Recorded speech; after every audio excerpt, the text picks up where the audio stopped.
Bismillahirrahmanirrahim. Assalamualaikum warahmatullahi wabarakatuh dan salam sejahtera.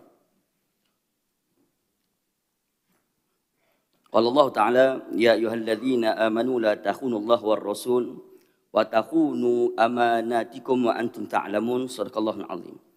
Maksudnya, wahai orang yang beriman, janganlah kamu mengkhianati amanah Allah dan Rasulnya, dan janganlah kamu mengkhianati amanah-amanah kamu sedang kamu mengetahuinya, yakni salahnya. Yang berhormat Timbalan yang dipertua, yang amat berhormat Menteri Besar Perak, yang berhormat Manggol, Ketua Bangkang, yang berhormat seluruh Exco Kerajaan Negeri, dan yang berhormat adu-adu seterusnya pegawai jabatan kerajaan sekalian.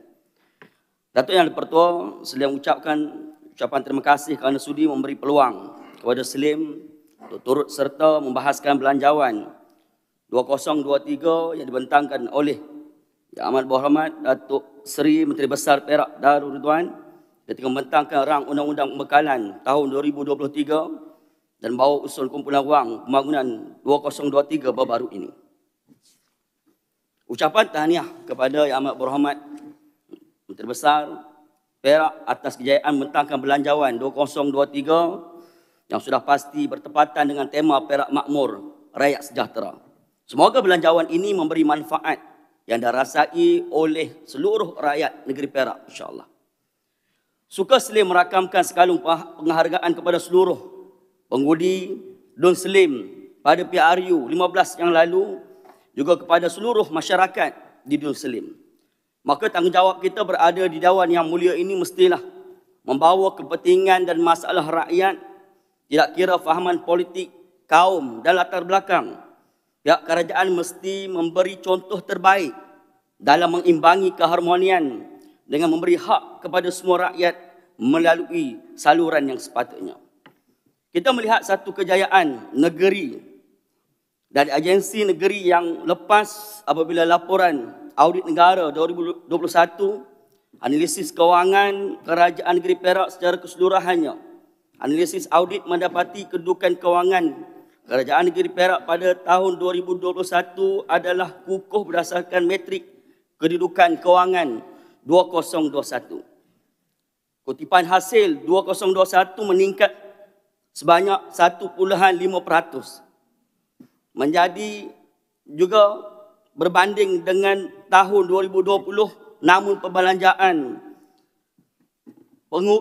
menurun 5.3%. Maka kerajaan negeri perlu mengekalkan orientasi pengurusan kewangan yang baik di samping pembelanjaan secara berhemah tanpa menjejaskan mutu perkhidmatan pembangunan ekonomi negeri. Beberapa fokus yang diberikan, yang pertama tadbir urus projek kepentingan negeri. Terima kasih di atas pertunjukan belanjawan sebanyak 258.1 juta bagi tujuan penambahbaikan kemudahan prasarana menjadi salah satu fokus utama kerajaan negeri. Maka saya ingin sentuh dengan keperluan menambah lampu jalan di sekitar yang kekerapan berlaku kemalangan pada waktu malam. Laluan Kuala Selim ke Fedah Gunung Besaut, laluan masuk Fedah Terolak Utara dan Selatan, laluan Sungkai ke Fedah Gunung Besaut, laluan Terolak ke Selim River dan laluan Kelah Baru ke Sungkai. Laluan-laluan ini disebut adalah laluan yang kekerapan berlaku kemalangan. Apabila kita mendapat statistik daripada polis trafik, IPD Selim, kalau kita lihat 5 bulan saja statistik banyak berlaku kemalangan disebabkan banyak faktor, dan kita lihat ia perlu diatasi dengan segera. Oleh demikian saya mencadangkan untuk ditambah beberapa lampu jalan bagi memudahkan serta mengelak kemalangan jiwa. Antara faktor besar adalah disebabkan penglihatan yang terbatas ketika memandu dalam keadaan yang sangat gelap. Timbalan yang dipertua, seterusnya kesejahteraan rakyat dalam fokus. Selaras dengan kepentingan ilmu pengetahuan untuk meningkatkan tahap sosioekonomi rakyat, agenda pendidikan akan terus menjadi antara keutamaan kerajaan negeri. Terima kasih di atas pertukaran yang diberikan 21.4 juta bagi tujuan bantuan pendidikan di peringkat pembelajaran. Pelbagai program pendidikan yang dinyatakan oleh kerajaan untuk memberi kemudahan kepada rakyat. Kerajaan perlu mengambil perhatian yang serius terhadap golongan yang tercicir dalam pendidikan. Sama ada mereka tidak berkemampuan atau cenderung ke arah kemahiran. Saya nak sentuh berkaitan dengan PPD Muallim. Justru Selim ingin menyatakan bahawa bagi memastikan pendidikan terus dapat diurus dengan lebih baik dan teratur, perlu sebuah tempat yang kondusif.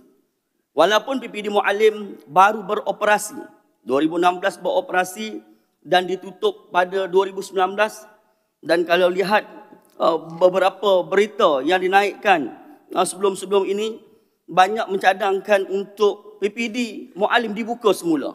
Maka setelah dibuka, hari ini kita dengar PPD nak menyewa bangunan kedai untuk pentadbiran. Maka kita lihat perlu ada satu jalan penyelesaian untuk pendidikan terus dapat diurus dengan baik dan teratur. Perlu sebuah tempat yang sesuai untuk menjalankan pentadbiran. Maka di sini kalau lihat sebelum ini ditumpang di Sekolah Kebangsaan Aminuddin Baki Slim River sehingga hari ini, dan PPD Muallim juga dikenali sebagai PPD satelit. Dan banyak kerja yang sepatutnya dilaksanakan oleh PPD Muallim terbatas kerana masih tidak ada tempat yang khusus. Maka perlu dipertimbangkan dan perlu disegerakan untuk PPD ada tempat yang sesuai, insyaAllah. Seterusnya, untuk maklumat yang dipertua, PPD perlu menguruskan 31 buah sekolah rendah, 7 sekolah menengah kebangsaan, sebuah sekolah menengah kebangsaan agama dan sekolah swasta, seriti. Maka Selim memohon kerajaan negeri menyediakan tapak. Datuk Timbalan Yang Dipertua, Yang Berhormat Timbalan Yang Dipertua, seterusnya fokus keterjaminan bekalan makanan, masalah ekonomi, generasi kedua.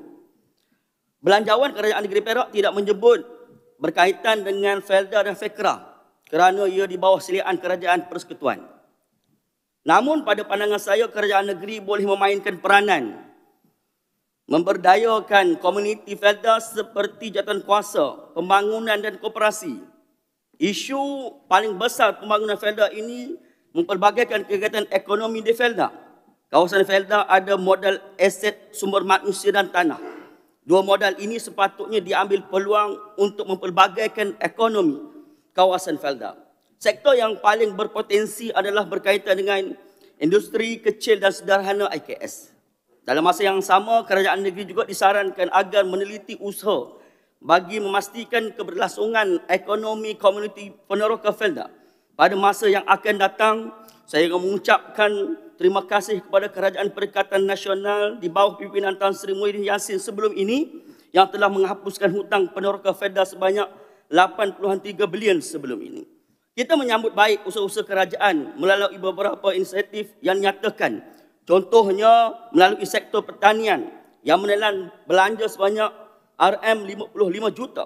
Antaranya peruntukan sebanyak RM5 juta di bawah belanja pembangunan yang disediakan bagi membiayai program pembangunan tanaman, pembangunan ladang dan infrastruktur, program peningkatan kapasiti pengeluaran produk makanan serta pelbagai kursus dan latihan. Juga belanja program-program di bawah Jabatan Veterina dan SADC yang melibatkan pertanian dan peternakan. Justru saya mencadangkan agar kerajaan negeri dapat bekerjasama dengan Felda melalui agensi-agensi berkaitan untuk membuka peluang kepada generasi baru Felda untuk menyertai program-program ini sekaligus dapat mempelbagaikan aktiviti ekonomi mereka. Peneroka Felda memerlukan dokongan agar mereka tidak hanya bergantung kepada penempatan tuaian kelapa sawit semata-mata. Sebaliknya, penjanaan ekonomi golongan ini mampu dihasilkan melalui aktiviti tanaman, sayur-sayuran dan peternakan seperti kambing, lembu, ayam, arnab dan sebagainya. Kerajaan negeri juga disaran agar melibatkan peneroka Felda dalam program pembangunan modal insan, memfokuskan kepada beberapa kemahiran-kemahiran. Generasi baru peneroka Felda mesti melibatkan dan memberi manfaat antaranya dalam peruntukan 5.5 juta diperuntukkan untuk program TVET RM 1.2 juta kepada Sekretariat Usahawan Negeri Perak STEP dan 2.0 juta 2 juta melalui Yayasan Perak yang melaksanakan program tabung usahawan. Mudah-mudahan dengan penglibatan generasi baru Felda dalam usaha-usaha yang dibentangkan kerajaan pada bajet 2023 ini dapat menjayakan cita memberdayakan ekonomi generasi baru peneroka Felda. Seterusnya, kesejahteraan rakyat penempatan baru golongan B40, generasi Felda dan Fekra. Terima kasih kepada pertukaran kerajaan bagi meringankan beban rakyat menyediakan kediaman yang selesa dan mampu milik di kalangan golongan berpendapatan rendah.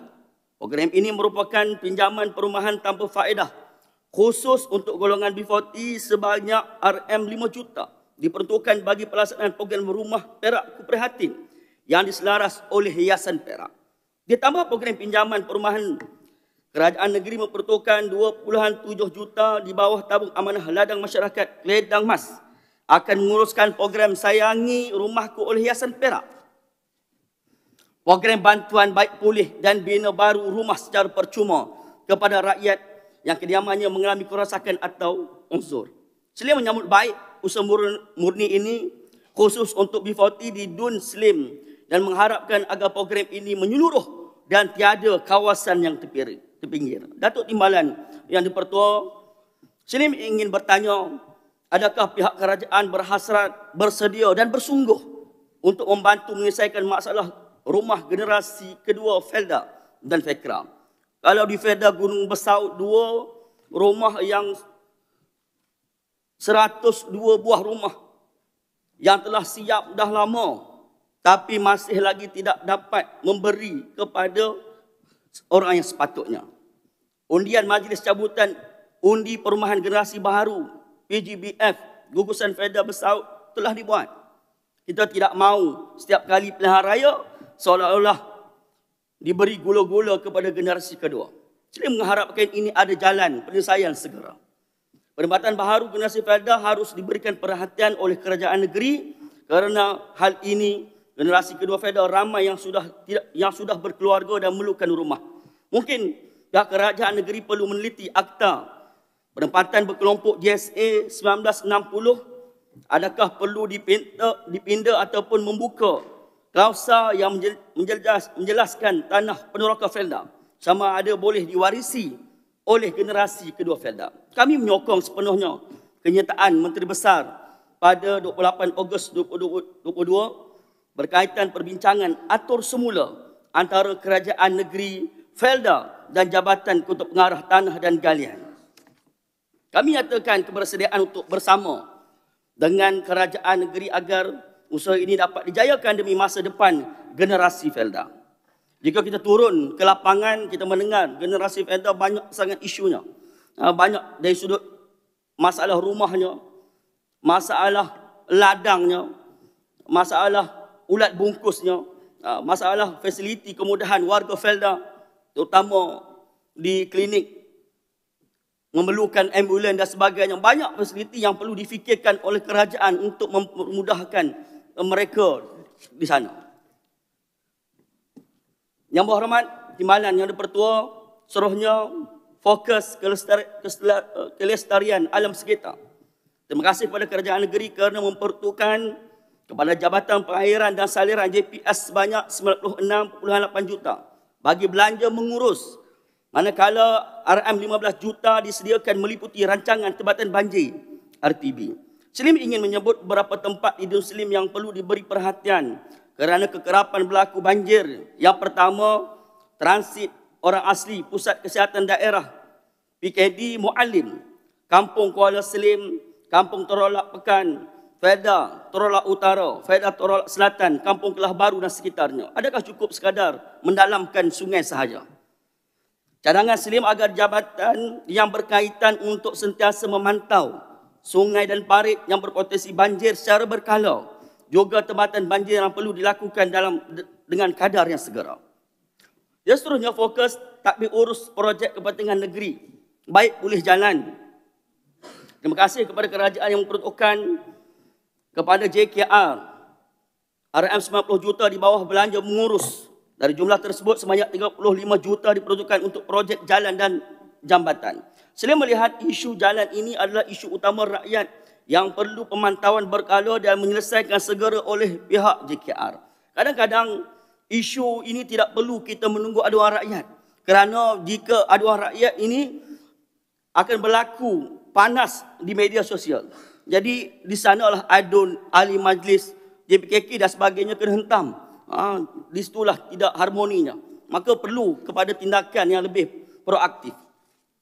Seterusnya, fokus kedua, tadbir urus projek kepentingan negeri. Terima kasih diucapkan kepada kerajaan negeri kerana memperuntukkan 2.13 juta kepada Jabatan Kehakiman Syariah bagi memperluaskan perkhidmatan kehakiman syariah termasuk Mahkamah Syariah Daerah Mu'alim. Untuk maklumat Dewan, sebelum ini urusan Mahkamah Daerah Mu'alim perlu ke Mahkamah Tapah. Semoga perkhidmatan ini dapat mempermudahkan urusan pejabat agama daerah dan masyarakat setempat. Seterusnya, Timbalan Yang Bertuah, pembangunan modal insan dan belia. 21.6 juta bagi pembangunan modal insan dan belia. 1.2 juta peruntukan negeri untuk memperkasakan anak muda dan belia dan program berupaya mahasiswa. Kalau tengok bandar Pekan Selim tu, futsal pun tak ada. Futsal pun tak ada. Jadi perlu bandar mesra belia yang dicanangkan di daerah Mu'alim tu perlu lihat di menyeluruh. Bukan sekadar di Tanjung Malim, Pekan yang besar, tapi melihat sehingga ke bawah Selim River. Jadi kita mengalu-alukan mungkin ada cadangan untuk membawa sesuatu, mungkin projek untuk bandar tarikan belia. Timbalan Yang Bertuah, untuk akhirnya saya ingin menutup bahasan ini dengan sepotong ayat Al-Quran dalam surah Sabah. Baldatun tayyibatu wa rabbu ghafur. Bandar yang baik akan mendapat keampunan Allah. Islam dalam bentuk bandar yang baik tidak menolak kaedah inovatif dan kreatif seperti menjalankan penyelidikan asalkan tidak bertentangan dengan ajaran Islam. Perancangan bandar sejahtera perlu dilihat dalam konteks kesepaduan sistem hidup Islam yang diterjemahkan dalam aktiviti kehidupan seharian masyarakat dan diterjemahkan ke dalam ruang dan reka bentuk fizikal. Timbalan Yang Bertuah, sebagai penutupnya suka saya merakamkan penghargaan dan ucapan tahniah kepada semua pihak yang telah menghempas pulas dalam menyediakan belanjawan Kerajaan Negeri Perak bagi tahun 2023 ini. Tidak lupa juga kepada semua barisan penjawat awam negeri Perak yang sebagai teras kepada keberhasilan dan keberjayaan segala yang diputuskan secara bersama. Saya juga mendoakan agar negeri Perak terus dikurniakan keamanan dan kesejahteraan, seterusnya dilimpahkan rahmat dan kasih sayang ilahi buat rakyat dan penduduknya. Izinkan saya membaca pantun yang terakhir, bekal yang warisan anak-anak merdeka, disanjung dipuja setiap masa. Rakyat Dun Selim tetap dijewa, masa depan dinanti untuk dibangga. Pohon mangga buahnya lebat, sencakir kopi diminum hangat. Negeri Perak terus hebat, dirahmati ilahi, terasa selamat. Assalamualaikum warahmatullahi wabarakatuh. Dun Selim menyokong belanjawan. Terima kasih.